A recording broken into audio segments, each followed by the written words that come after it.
ஜெய் ஸ்ரீ மாத்ரே நமக. ஜெய் குருத்த ஜெய் குரு பிரசலாம். நமஸ்காரம். நான் கரூர்ல இருந்து வல்சலா பண்ணிக்க பிரசன்ன ஜோதிடர். இன்னைக்கு நம்ம ஆவணி மாத ராசி பலன்கள் மிதுன ராசிக்கு எப்படி இருக்குன்னு பார்க்க போறோம். இந்த ஆவணி மாதம் எப்ப பிறக்குது அப்படின்னா 17/8/2026 திங்கட்கிழமை. திருக்கணிதப்படி காலை 7:57க்கும் வாக்கியப்படி மாலை 6:24க்கும் சித்திரை நட்சத்திரம் கன்னியா ராசியில இந்த மாதம் பிறக்குது. உங்களுடைய அதாவது மிதுன ராசியில மிருகசீஷ நட்சத்திரக்காரர்கள் கட்டாயம் பரிகாரம் பண்ணணும்.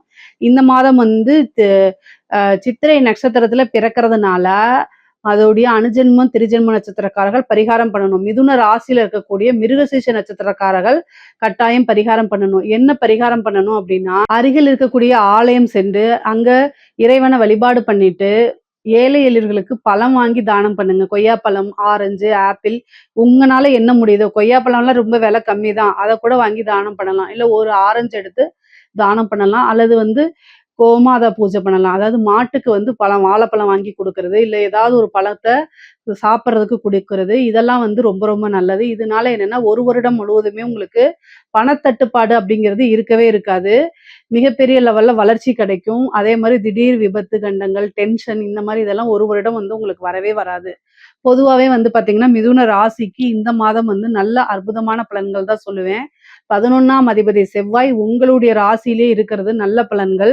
அதே மாதிரி உங்க உங்க ராசிக்கு 2ஆம் இடத்துல குரு உச்சம், ராசி அதிபதி புதனும் இந்த மாதம் பிறக்கும் போதே உங்க ராசியிலே 2ஆம் இடத்துல இருக்கிறது நல்ல வருமானம், தனச்சேர்க்கை இந்த மாதம் உறுதியாக இருக்கு. 3ஆம் இடத்துல சூரியனும் கேதும் சேர்ந்த அமைப்பு. 5ஆம் இடத்துல நல்ல அதிர்ஷ்டத்தை கொடுக்கக்கூடிய சுக்கிரன் ஆட்சி பலம் பெறாரு. மத்த கிரகங்களை காட்டிலும் சுக்கிரன் உங்களுக்கு ஆட்சி பலம் பெறுறது திடீர் அதிர்ஷ்டத்தை கொடுக்கும். உழைக்காத வருமானம் இந்த மாதம் உறுதியாக உங்களுக்கு உண்டுன்னே நம்ம சொல்லலாம். ஏன்னா சுக்கிரன் ஆட்சி பலம் பெறது ரொம்ப ரொம்ப சிறப்பு. உங்களுடைய மிதுன ராசிக்கு சுக்கிரன் நல்ல அதிர்ஷ்டத்தை கொடுக்கக்கூடிய கிரகமா இருக்கனால ஒரு வெள்ளிக்கிழமை மகாலட்சுமி வழிபாடு பண்ணுங்க. திடீர்னு ஏதாவது உங்களுக்கு லாட்ரி அடிக்கிறது, திடீர்னு ஒரு பெரிய பணம் கைக்கு சேர்றது எதிர்பார்த்திருக்கவே மாட்டீங்க. திடீர்னு ஒரு விஷயம் உங்களுக்கு நடக்கிறது. அது பணமாவும் இருக்கலாம், பொருளாவும் இருக்கலாம். ஆனா மன மகிழ்ச்சி, நீங்க நினைச்சு பார்க்க முடியாத ஒரு சந்தோஷம் தானாக தேடி வர்றதுக்கு உண்டான அமைப்புகள் இருக்கு இந்த மாதம் உங்களுக்கு. தொழில் ரீதியா உங்களுக்கு மாற்றங்கள் இருக்கு அப்படின்னா 10ஆம் இடத்துல சனி இருக்காரு. அதனால மாற்றங்கள் உறுதியாக இருக்குது உங்களுக்கு. சனி குரு பார்க்கறாரு. சனி வக்ரம் பெறாரு. அந்த வக்ரம்ங்கிறதுனால உங்களுக்கு குருவோடைய பார்வை இருக்கனால என்னன்னா, இதுவரைக்கும் இந்த தாமதம் அப்படிங்கக்கூடிய ஒரு விஷயம் போயி, இனி உங்களுக்கு தொழில் நல்லபடியா ரன் ஆகும். நல்ல வளர்ச்சி இருக்கு. வருமானங்கள் இருக்கு. வருமான ஸ்தானத்திலேயே உங்க ராசி அதிபதி புதன் இருக்கிறதுனாலையும், குரு 2ஆம் இடத்துல ஆட்சி பலம் பெறதுனாலையும், உச்ச பலம் பெறதுனாலையும், நீங்க நினைச்ச விஷயங்கள் அப்படியே நடக்கும். நல்ல வருமானம், தனச்சேர்க்கை உறுதியாக இருக்கு. லாபஸ்தானமும் வலுப்பெற்றிருக்கு. ஏன்னா லாபஸ்தானாதிபதி செவ்வாய் உங்களுடைய ராசியில இருக்கனால, ஆசை அபிலாசைகள்லாம் இந்த மாசம் நிறைவேறும். ஏன்னா 11ஆம் இடம் அப்படிங்கிறது தான் நினைத்த காரியம் வெற்றி, ஆசை அபிலாசைகளை குறிக்கக்கூடியது. அப்போ இந்த மாசம் நீங்க என்னென்ன விஷயங்கள்லாம் நினைக்கிறீங்களோ அது தர்மத்துக்கு உட்பட்டு கட்டாயம் செயல்படும். நீங்க நல்ல பாசிட்டிவான விஷயங்களை நினைச்சுக்கோங்க. பாசிட்டிவ் அப்ரிமேஷன்ஸ் சொல்லி பாருங்க, மேனிஃபெஸ்டேஷன் பண்ணுங்க. இது எல்லாமே உங்களுடைய வாழ்க்கை வளர்ச்சிக்கு உதவும். அடுத்த லெவலுக்கு நீங்க போறது உங்களுடைய லைஃப் டெவலப்மெண்ட்டுக்கு கட்டாயம் கை கொடுக்கும். இதெல்லாம் நீங்க எந்த அளவுக்கு சிந்திச்சு செயல்படுறீங்களோ அதுவும் ரொம்ப நல்லது. 6 குடையவர் செவ்வாய், 11 குடையவர் செவ்வாய். அவர் உங்க ராசியில இருக்கனால என்னன்னா, காசு பணம் வருது, இல்ல நீங்க நினைச்ச ஒரு விஷயம் தானா தேடி வருது அப்படின்னா, அது என்னன்னா, அமைதியா அதை யார்கிட்டயும் சொல்லாம நீங்க என்ன பண்ணணும், நீங்க உண்டு, உங்க ஃபேமிலி உண்டு. அதை எடுத்து எப்படி டெவலப் பண்ணலான்னு மட்டும்தான் செயல்படணும். அதை விட்டுட்டு ஊருக்கே தண்டூரா போட்டு சொல்லிட்டு இருக்க கூடாது. மிதுன ராசிக்காரங்க கிட்ட மிகப்பெரிய மைனஸ் என்னன்னா, வந்துருச்சுன்னு சொல்லி எல்லாத்துட்டையும் போய் பெருமையா அதை நீங்க ஷேர் பண்றீங்க தான், நான் இல்லைன்னு சொல்லல. ஆனா உங்களுக்கு 6ஆம் இடம் எதிரி ஸ்தானம். அவருதான் உங்களுடைய ராசியில இருக்காரு. அது இல்லாம நீங்க காற்று ராசிங்கிறதுனால பெருசா ரகசியங்களை மனசுல வச்சுக்க மாட்டீங்க. எதார்த்தமா சொல்லக்கூடியவங்க. என்னன்னா இந்த காலகட்டங்கள்ல எதார்த்தம் அப்படிங்கிறது ஒரு மைனஸா தான் பார்க்கப்படுது.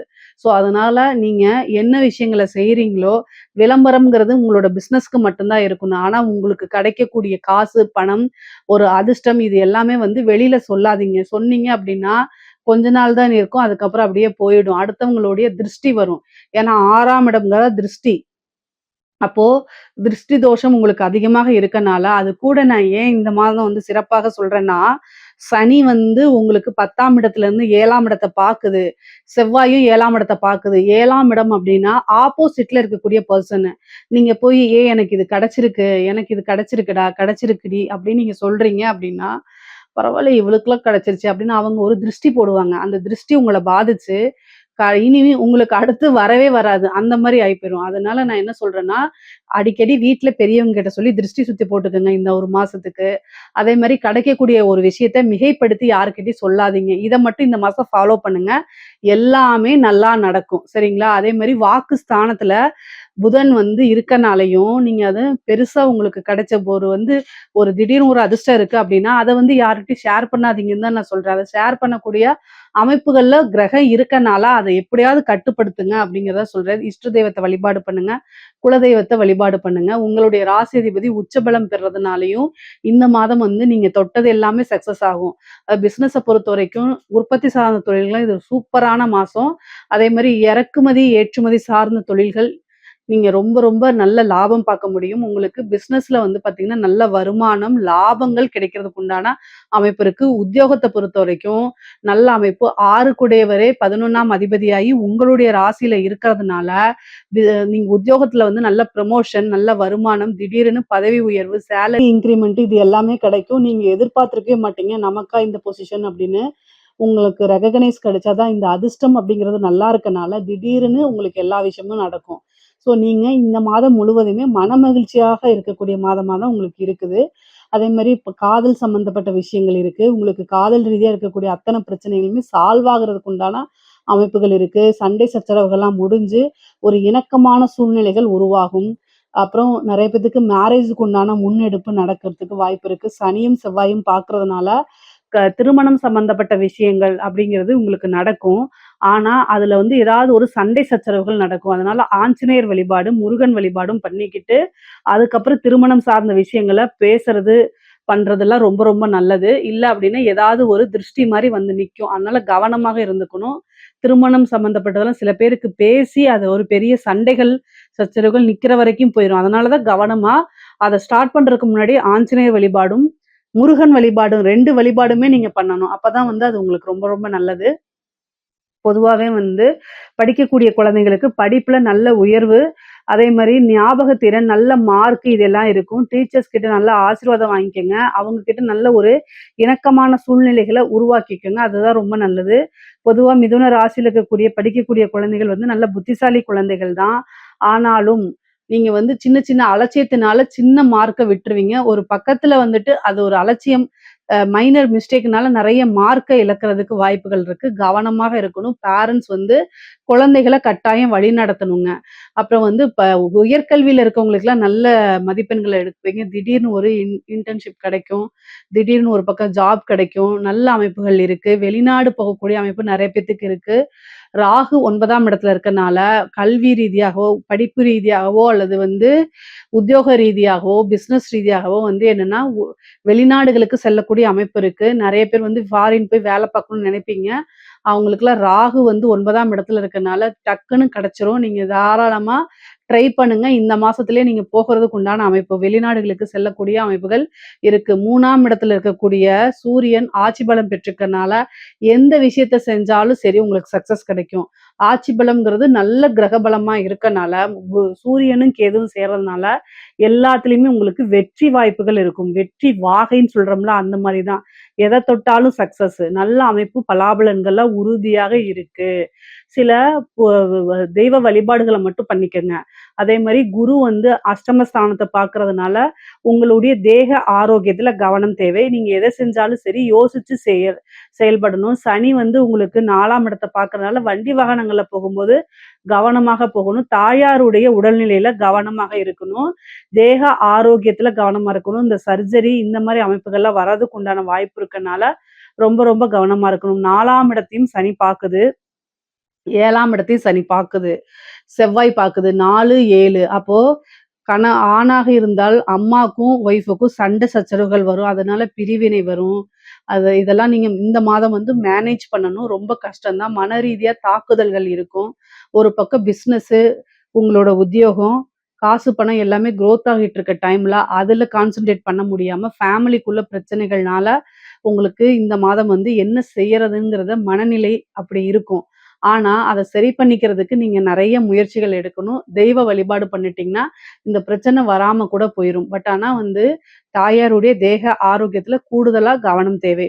இன்க்ளூடிங் உங்களுடைய தேக ஆரோக்கியத்துல கூட நல்ல கவனமா இருந்துக்கிறது ரொம்ப ரொம்ப நல்லது. ராசியில இருக்கக்கூடிய பெண்களுக்கு நல்ல அமைப்புகள் இருக்கு. புதுசா ஸ்டார்ட் அப் பண்றதுன்னா பண்ணலாம். ஆடை, ஆபரண சேர்க்கை இருக்கு. வெளிநாடுகளுக்கு செல்ல அமைப்புகள் இருக்கு. திடீர்னு திருமண அமைப்புகள் இருக்கு. நெறைய பேத்துக்கு புத்திர பாக்கியம் கிடைக்கும். 5ஆம் இடத்துல அதிர்ஷ்ட ஸ்தானத்துல சுக்கிரன் இருக்கனால, ஆட்சி பலம் பெறதுனாலயும் புத்திர பாக்கியம் இருக்கு. சந்தான பிராப்தம் இருக்கு. ரொம்ப நாளா வந்து ட்ரீட்மெண்ட் போயிட்டு குழந்தை இல்லைன்னா, குலதெய்வ வழிபாடுகள் பண்ணுங்க. அதுக்கப்புறம் டாக்டர்ட்ட போங்க. அந்த ட்ரீட்மெண்ட் வந்து சக்சஸ் ஆயிரும். ஏன்னா சூரியனும், கேதுவும் சேர்ந்திருக்கு. அதே மாரி உங்களுடைய கணவர் வழி இதுல வந்து சண்டை சச்சரவுகள் இருக்கும். இந்த காலகட்டத்துல அனுசரிச்சு போக வேண்டியது உங்களுடைய கடன். அதனால வண்டி வாகனங்கள்ல போகும்போது கவனம் தேவை. கணவன் வழி ஆதாயங்கள் உண்டு. அதே நேரத்துல அதிக செலவுகள் பண்ணாதீங்க. கணவர்கிட்ட இருக்கக்கூடிய காசு பணத்த வாங்கி செலவு பண்ணாதீங்க. நல்லா மேனேஜ் பண்ணுங்க. புதுசா ஏதாவது ஒரு விஷயத்த ட்ரை பண்ணுங்க. அது உங்களுக்கு சக்சஸ் ஆயிரும். பொதுவாவே மிதுன ராசிக்காரங்களுக்கு மனைவியாக இருந்தால் கணவன்கிட்டயும், கணவனாக இருந்தால் மனைவி கிட்டயும் அனுசரிச்சு செல்லக்கூடிய காலகட்டம். 6 கூடையவர் பலமாக உங்க ராசியில இருக்கனால, டக்கு டக்குன்னு வார்த்தைகள் வரும். சண்டை சச்சரவுகள் வரும். அதனால கவனம். அது கூட வந்து அஷ்டமஸ்தானத்த பேசுறதுனால, அந்த வாக்குவாதங்கள் அடுத்த ஸ்டேஜுக்கு போகும். அடுத்த ஸ்டேஜுக்குன்னா என்ன? கோச்சுக்கிட்டு அம்மா வீட்டுக்கு போறது, இல்ல கோச்சுக்கிட்டு நீங்க வெளில போறது, இந்த மாரி விஷயங்கள் நடக்கும். அதனால அந்த மாரிலாம் பண்ணாம, கோவத்த கண்ட்ரோல் பண்ணிட்டு, மைண்ட வந்து ரொம்ப பீஸ்ஃபுல்லாவும், அமைதியாவும் இருக்கும். எப்பல்லாம் வந்து செவ்வாய் வந்து சந்திரன் மேல வருதோ, அந்த காலகட்டங்கள்ல உணர்ச்சி வசப்படுவது. உணர்ச்சி வசப்படுறதுன்னா, கோவம் அதிகமாகுறது, எல்லா விஷயத்துக்கும் ஈஸியா ரியாக்ட் ஆகுறது. பொதுவாவே ஒரு விஷயத்துக்கு டக்கு டக்குன்னு ரியாக்ட் ஆகாம, அமைதியாக இருக்கிறது தான் ரொம்ப ரொம்ப நல்லது. 1 நாள், 2 நாள்ல அது ஆட்டோமேட்டிக்காவே அந்த பிரச்சனை எங்க இருக்குன்னே தெரியாது, காணாம போயிரும். 5ஆம் இடத்துல சுக்கிரன் இருக்கனால பூர்வீக சொத்துக்கள்லாம் வரதுக்கு உண்டான அமைப்பு இருக்குது. பூர்வீக சொத்துக்கள்ல வில்லங்கங்கள்லாம் இருந்துச்சுல்ல, அதெல்லாம் நீங்கி உங்களுக்கு அந்த சொத்துக்கள் தானாக வந்து சேர்றதுக்கு உண்டான அமைப்பு. லாட்டரி, புதையல், திடீர்னு பெரும் பணம் இந்த மாரி அதிர்ஷ்டம் உங்களுக்கு வரும். திடீர்னு ஒரு அதிர்ஷ்டம் கிடைக்கிறதுக்கு வாய்ப்பு இருக்கு. பினாமி சொத்துக்கள் வரதுக்கு உண்டான அமைப்பு இருக்கு. உயில் சொத்துக்கள் வரதுக்கு உண்டான அமைப்புகள்லாம் இருக்கு. 3ஆம் இடத்துல சூரியன் ஆட்சி பலம் பெற்றுக்கனால, இளைய சகோதரன் வழி ஆதரவுகள் உங்க கிடைக்கும். அதே மாரி 11 கூடையவர் உங்க ராசியில இருக்கனால, மூத்த சகோதரனும், இளைய சகோதரனுடைய ஆதரவுகள் இருக்கும். அவங்க கிட்ட இருந்த பிரச்சனைகள்லாம் நீங்கி சுமூகமான ஒரு உறவுகள் உங்களுக்கு ஏற்படும். அதே மாரி ரத்த வலி சம்பந்தப்பட்ட இது உறவுகள் கிட்ட வந்து நல்ல இணக்கமான ஒரு சூழ்நிலைகள் உருவாகும். அடுத்தடுத்த விஷயங்கள் உங்களுக்கு டெவலப்மெண்ட். குலதெய்வ வழிபாட கட்டாயம் பண்ணிக்கணும். தெய்வ வழிபாடு இருக்கும்போது, அதிர்ஷ்டங்கள் தானாகவே வந்து சேருங்க. உங்களுக்கு 10ஆம் இடத்த குரு பார்க்கறதுனால, நீங்க உங்களுக்கு பிசினஸ டெவலப் பண்றது இல்லாம, உங்களோட வாழ்க்கைய அடுத்த லெவலுக்கு, அதாவது லைஃப் டெவலப்மென்ட்க்கு கட்டாயம் இந்த கிரக நிலைகள் நல்ல அமைப்புகள குடுக்கும். நீங்க எந்த அளவுக்கு முயற்சி பண்றீங்கங்கிற பொறுத்து தான் இருக்கு. கலைத்துறை சார்ந்தவங்களுக்கெல்லாம் மிகப்பெரிய லெவல்ல வளர்ச்சி. ஒரு உத்வேகத்துடனும் செயல்படுவீங்க. ஒரு அதிர்ஷ்டம் இருக்கு. வெளிநாடுகளுக்கு சென்று உங்களுடைய அமைப்புகள பண்ணுவீங்க. 9ஆம் இடத்துல இருக்கக்கூடிய ராகு மிகப்பெரிய லெவல்ல வளர்ச்சிய குடுக்கும் உங்களுக்கு. அற்புதமான பலன்கள்லாம் இருக்குது. திடீரென காசு, பணம் அப்படிங்கிறது வெறும் நெறைய வாய்ப்புகள் தேடி வரும். சினிமா துறையில புகழ் பெறதுக்கு உண்டான அமைப்புகள், இந்த மாரி விஷயங்கள்லாம் நடக்கும். அரசாங்க துறையில இருக்கவங்க கவனமாக செயல்படணும். சூரியன், கேது 3ஆம் இடத்துல இருக்கு. அதனால பதவிகள் புடுங்குறதுக்கு உண்டானது, பதவி பறிபோறதுக்கு வாய்ப்புகள் இருக்கு. அதனால கவனமாக இல்ல அப்படின்னா, செய்யாத தப்புக்கு பனிஷ்மென்ட் கிடைக்கிறதுக்கு வாய்ப்புகள் இருக்கு. அரசியல்வாதிகளுக்கு கிரக நிலைகள் நல்லபடியா இல்லாதனால ரொம்ப ரொம்ப கவனமாக இருக்கணும். புகழ், பேரு இதெல்லாம் மங்கறது, திடீர்னு நீங்க செஞ்சதுக்கு வந்து பனிஷ்மென்ட் கிடைக்கிறது, உங்களுடைய நெகட்டிவா இருக்கக்கூடியதுல மீடியால வர்றது, மக்கள் கிட்ட செல்வாக்கு குறையிறது, இந்த மாரி அமைப்புகள் இருக்கு. அதனால அரசியல்வாதிகள் கவனமாக இருக்கணும். முடிஞ்சா உங்களுடைய அஸ்ட்ராலஜர் கிட்ட கேட்டுட்டு, அதுக்கு தகுந்த பூஜை பரிகாரங்கள், யாகங்கள்லாம் பண்ணிக்கிறது நல்லது. பொதுவாவே வந்து பார்த்தீங்கன்னா, மிதுன ராசிக்கு இந்த மாதம் வந்து நல்ல அதிர்ஷ்ட மாதமா தான் இருக்குது. காதல் ரீதியாவும் சரி, உறவுகள் ரீதியாவும் சரி, காசு பண ரீதியாவும் சரி, எல்லா ரீதியாவும் அதிர்ஷ்டமா தான் இருக்குது. இதுல ஏதாவது சந்தேகங்கள் இருக்கு அப்படின்னா கமெண்ட்ஸ்ல கேளுங்க. கட்டாயம் நான் ஆன்சர் பண்றேன். நம்மளுடைய சேனல லைக் பண்ணுங்க, ஷேர் பண்ணுங்க, சப்ஸ்கிரைப் பண்ணுங்க. நன்றி, வணக்கம்.